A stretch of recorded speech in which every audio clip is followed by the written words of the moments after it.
खबर पाइल ना सांगसाथी जाकू पचारे कई किसी कही पारे मोबाइल भी स्विच ऑफ ताहले पिलाटा कोन कोडे उभा नै गेला अनि टिके जाई देखो सहर बजार सबुठी तो खोजिली आउ पुणी कौटी देखी सी जुआड़ जाऊँ जाऊ जिते फेरुची फेरु मत तुम आउ से विषय किसी कहनी तमे एमिति कोन कहूछ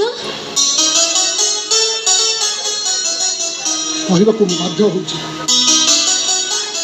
कारण पिलाटी बेलू से एमती चली काली जहाँ थी आज भी से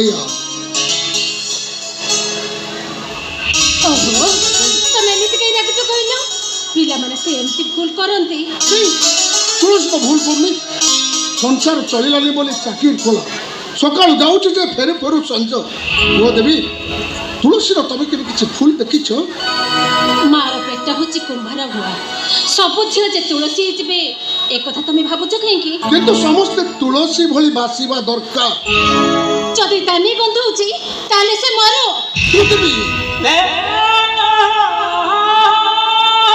पिला तीनटा कांथ तले रही से घरे न रखी मो छाती भितर रखी भूल के मो छाती को मारबनी देवी भूल के मारबनी ताले टिके पूर्व तमे एमिति कहउथिल कहीं अरे राग रोषारे कौन टिके सिना कही दउतली हेले मु तांको मो छाती रो केमिति बाहर कर हो जाउची देखे कहबो पुलिस स्टेशन रे गोटे एफआईआर कर दबो कहीं मोर भल नहीं कहीं उत्तर तुम पाखे अच्छे हेले मिछटारे तुम आकु ताको पचारि हो लेट इट तुम जाओ जानिया पाख खोज मो भविष्य कथा खोजुचे हाँ कहल अरे तू तो भविष्य को एका खोजुच आम कहीं खोजुनु ते डॉक्टर करने को मोर भारी इच्छा कौन करी कह अभाव तो मत किसी कर दौनी दिन मु अभाव सहित कम्प्रोमाइज करी 2 वर्ष होला बीएससी पास आउट कहल कौन ना मेडिकल प्रिपेयर हो हेले मोर बैड लक जे मु एपर्यंत गवर्नमेंट सीट पाई पारे ता बोली कौन मोर मो भविष्यटा एमती नष्ट हो ओ दादा तुम्हें जदि मत प्राइवेट कॉलेज में पढ़ेबार संबल नाला तुम्हें कौन पाई मत स्वप्न देखौला तुषार बिना स्वप्न कहीं के भी ऊपर को जाए रे तुषार तते स्वप्न देखा तो दादा कर्तव्य थिला स्वप्नटा देखा जदि कर्तव्य थिला स्वप्नटा पूरण करबा ता थारु बड़ कर्तव्य बुझुची रे तुषार मु सब बुझुची हेले कौन करिवे कह देख से चले तुम मानू एत बाट तक नहीं आसिले भाभी तो मेडिकल का बची हेले से कथा तो हेलानी तापर भी तो पाई सब जमी बाड़ी बिक्री कर देबा को बेले बेले मोर इच्छा हुए किंतु जते थोर मु भाभी से थोर तानी आउ तुलसी बोली झील दीटा मो आखि सामना को चली आसते पारुनी तुलसी कथा छाड़ तानी बाहागर बयस बढ़ी गला आम जब सब जाक जमी बाड़ी बिक्री कर तते देदब ताले गाँ लोक कहे कौन ठीक अच्छे लोकों को कथा शुणी जब तुमको कष्ट लगुच मुझे घर छाड़ू पलि कौन कहल तू घर छाड़ी चली जीव कौन ये रही तुम 2 जन को दादा खोड़ी डाक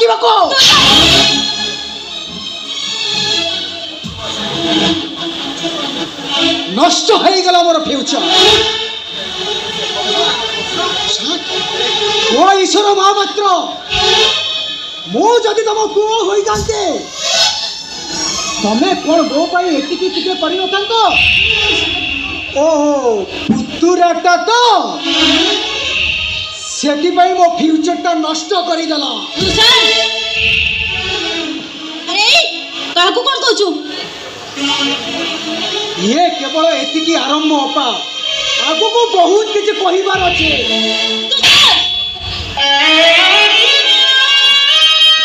अबे जा बे दुनिया रे सब बापा मां को डाकियान मु देखिबी ତାଙ୍କ ପିଲାମାନଙ୍କୁ ମୋ ଦାଦାଙ୍କ ଠାରୁ କିଏ ବେଶୀ ଭଲ ପାଏ। ଆରେ ଆମ ଭାଗ୍ୟ ଭଲ ଆମ ବାପା ନାହାନ୍ତି, ତା ନହେଲେ ଈଶ୍ୱର ମହାପାତ୍ରଙ୍କ ଆଗରେ ଠିଆ ହେବା ପାଇଁ ତାଙ୍କୁ ଲାଜ ଲାଗିଥାନ୍ତା। ଜାଣିଛୁ ଏଇ ଖୁଡ଼ି ପ୍ରଥମେ ସକାଳୁ ଉଠି ଆଗ ତୋ କଥା ବୁଝନ୍ତି, ଆଉ ଏଇ ଖୁଡ଼ି ଆମମାନଙ୍କ ଖୁସି ପାଇଁ ସେ ବନ୍ଧ୍ୟା ହେଇଗଲେ ବନ୍ଧ୍ୟା। ନିଜ ପିଲାଙ୍କୁ ଯିଏ ଗର୍ଭରେ ଧରି ଜନ୍ମ ଦେଇଥାନ୍ତା ସିଏ ବି ପିଲାମାନଙ୍କ ପାଇଁ ଏତିକି କରିବନି। ଏମାନେ ତ ଆମର ଭୁଲରେ ଦାଦା ଖୁଡ଼ି ହେଇଗଲେ, ସିଏ ତ ଆମର ବାପା ମା ହବାର ଥିଲା। ମୋତେ କ୍ଷମା କରିଦେବ ଦାଦା।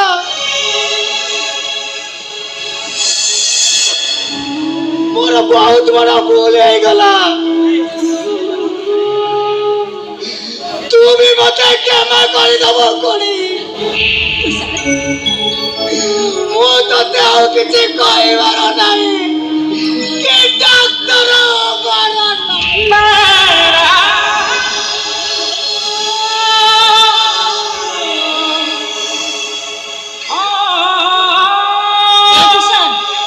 ତୁ ଡକ୍ଟର ହବରେ, ତୁ ଡକ୍ଟର ହବରେ ତୁଷାର, ତୁ ଡକ୍ଟର ହବୁ, ତା ନହେଲେ ଦାଦାଙ୍କ ସ୍ୱପ୍ନ ଅଧା ରହିଯିବନି।